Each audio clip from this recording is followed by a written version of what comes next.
Alright guys, so as the days go on, we are getting closer and closer towards an absolute nightmare scenario of a potential hot war between the United States, Israel, and Iran. So about 10 days ago at this point, we covered this story of Israel launching a strike against an Iranian embassy inside of Syria, in which they killed 2 IRCG generals and 5 other officers. So this was, number one, an obvious violation of international law and the Vienna Convention. Embassies are supposed to be protected locations. In fact, it's widely considered to be effectively the territory or the soil of that country. So this attack was basically a direct strike against Iran.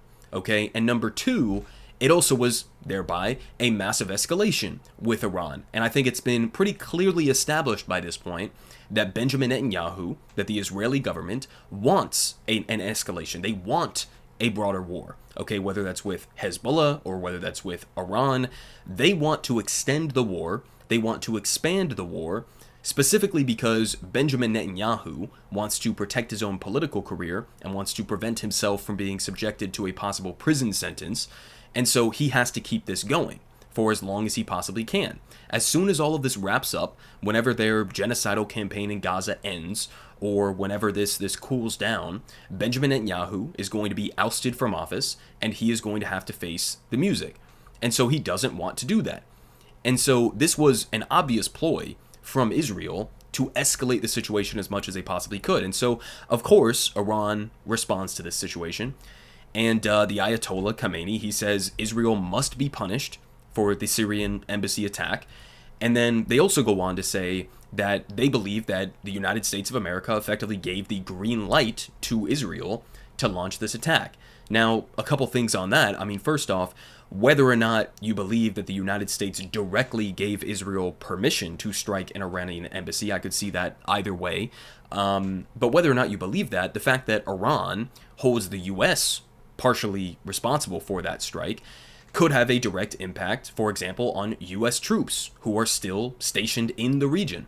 And so the response from that, as we're going to get to here, is that it seems like the United States is fearful that potentially those U.S. troops could be put in harm's way as a result of whatever Iran's response is to the strike on their embassy. And so, I mean, again, even if we didn't directly give Israel a green light to go and strike this embassy, we effectively have been. We have been giving them a green light to do whatever they want, with no criticism, with no leverage being deployed in terms of withholding weapons or, hammering them at the United Nations Security Council. We have been giving them a green light on anything that they want to do. And so it doesn't really matter whether or not Joe Biden was on the phone with Netanyahu and said, yeah, go ahead with the strike. This has effectively been our policy. And, we also had this. Israel threatens to strike Iran directly if Iran launches attack from its territory. So Iran is going to respond in one way or another to the strike on their embassy in Syria. It really does depend in what form that takes that will decide how this moves forward, okay? So there are a couple of different options that are on the table here. I think the language in this headline is very important, right? Israel threatens to strike Iran directly. So Israel is going to bomb inside of Iran if Iran launches an attack from Iranian territory. So does that mean that Israel is sort of leaving the door open here for Iran to potentially respond via one of its proxies in the region, and then Israel wouldn't consider that to be enough to respond with an attack directly on Israel or on Iran, right? Is Iran going to respond by sending ballistic missiles towards Israel? And then that could potentially lead to Israel responding in kind and then, directly striking Iran as well. There's a lot of different nuance. There's a lot of different potential scenarios that could play out over the next couple of days, over the next couple of weeks. And, obviously, again, I mean, this is a nightmare situation. If Iran launches missiles from Iranian territory and hits inside of Israel, the Joe Biden administration is going to get involved in this. Israel is certainly going to launch retaliatory strikes as a result of that, but the United States military may also get directly involved. If Iran strikes U.S. Troops who are stationed in the region, then Joe Biden might also respond to that attack. I mean, the origins of this are pretty obvious, I think. it's Israel's initial strike against the Iranian embassy in Syria. And yet, when we look at Joe Biden's analysis of this entire situation, he, for some reason, leaves that fact out of it, okay? So here was Joe Biden responding to the rise in tensions right now. Deal with the humanitarian crisis that exists in Gaza. We also want to address the Iranian threat to launch a significant, they're threatening to launch a significant attack on Israel. As I told Prime Minister Netanyahu, our commitment to Israel's security against these threats from Iran and its proxies is ironclad. Let me say it again, ironclad. We're going to do all we can to protect Israel's security. And finally, I want to commend the Prime Minister himself. Okay, I mean, that's just an amazing clip, right? He starts off by talking about how, well, we want to address the humanitarian crisis in Gaza, and then he ends the clip off by saying, I want to praise the Prime Minister. I mean, Jesus Christ, man. And in the middle of that, the text of what he's saying here is that the United States is going to come to Israel's defense if Iran launches a strike. So what does that mean? Are we going to have U.S. troops on the ground? Are we going to use U.S. Air Force personnel in order to launch an attack against Iran if they strike with inside Israel? I mean, again, notice how he leaves out the part where Israel committed a brazen violation of international law and hit an Iranian embassy. Okay, an embassy. And he just doesn't comment on that, right? And so it seems almost at this point like a broader war, whatever form that may take, even if it's not the worst case scenario, it seems almost inevitable at this point. I mean, I hate to say that. I don't want that to be the case. A direct war between the United States, Israel, and Iran would be, take the consequences of the Iraq war and multiply it by 100. So obviously nobody wants to see that. But how exactly does this play out in a situation that does not escalate to that point? I mean, it's very difficult to see. There is a window there, again, because you look at the language from reports like this, there is a window there where maybe Iran responds by striking, via one of its proxies, and they launch a small-scale attack against some military installation, and then maybe everybody just sort of cools off from that. It's definitely possible, but it seems more likely that this is going to a very dangerous place very quickly. And so I also wanted to mention this. Biden administration fears Iran might target U.S. forces over Israel strike. Iran threatens to attack the U.S. if it assists Israel in defending against a Damascus retaliation. Here reported by Ken Klippenstein of The Intercept. So essentially here we have Iran threatening to attack the U.S. directly. I think they mean U.S. troops that are stationed in the region. If the United States assists, whatever that means, Israel in defending against a Damascus retaliation. So again, a lot of this is very vague. We don't know exactly how this is going to play out. We don't know the exact details of what this language actually means. But it's definitely, it's putting U.S. troops that are in the Middle East. Who knows why they're still in the Middle East at this point, but putting them in danger. And again, risking a massive escalation. Now, I'm going to finish off with this because I'm not going to put this in its own separate video, but I think it was definitely worth mentioning. We also had an Israeli airstrike recently that killed 3 sons and 4 grandchildren of one of Hamas's top political leaders, okay? And so essentially we had, during the midst of very fragile, to say the least, ceasefire negotiations that have been underway over the last couple of weeks and months, right?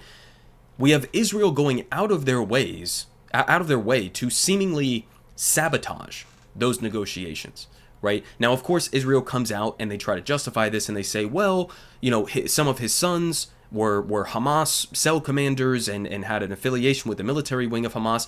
That all may be true, but I think it's very clear exactly what this strike was intended to do, okay?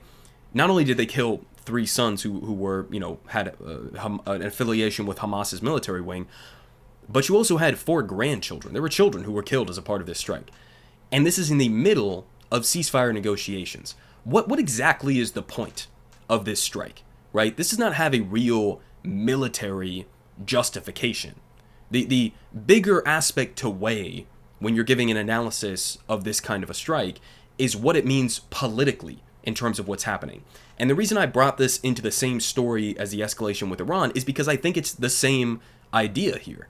It's the same fundamental thing that we're talking about with both of these different stories. It's that Israel does not want to end this war. they want to expand this war.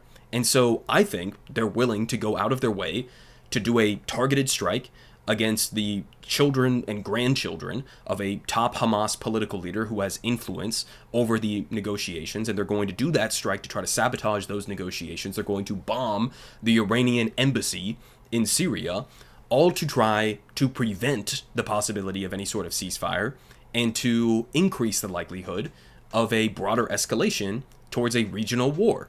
Again, a lot of this has to do with goals that go back years and years and years, decades, of Israel wanting the United States to get into a war with Iran and do regime change and all of that.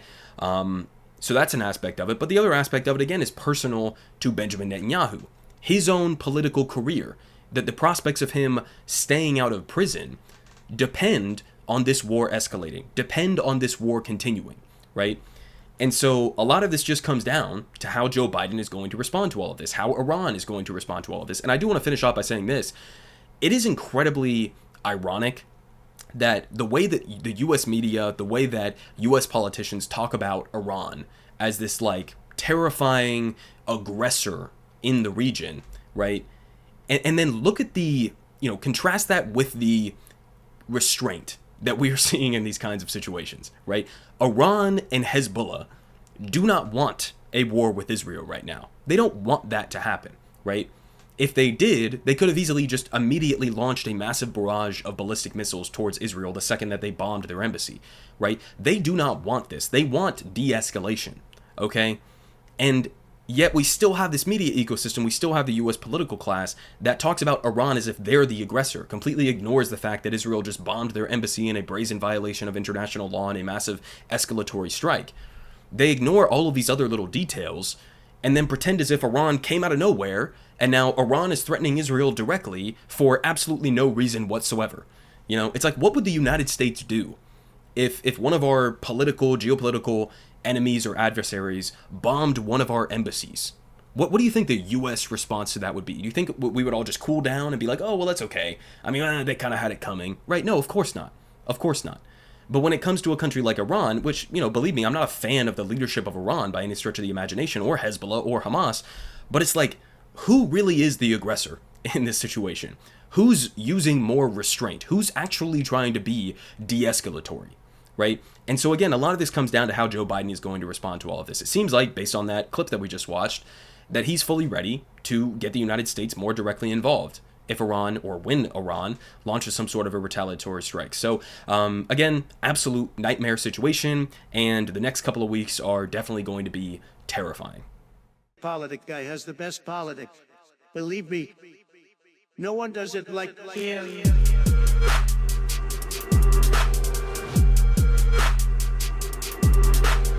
Believe me, everyone is saying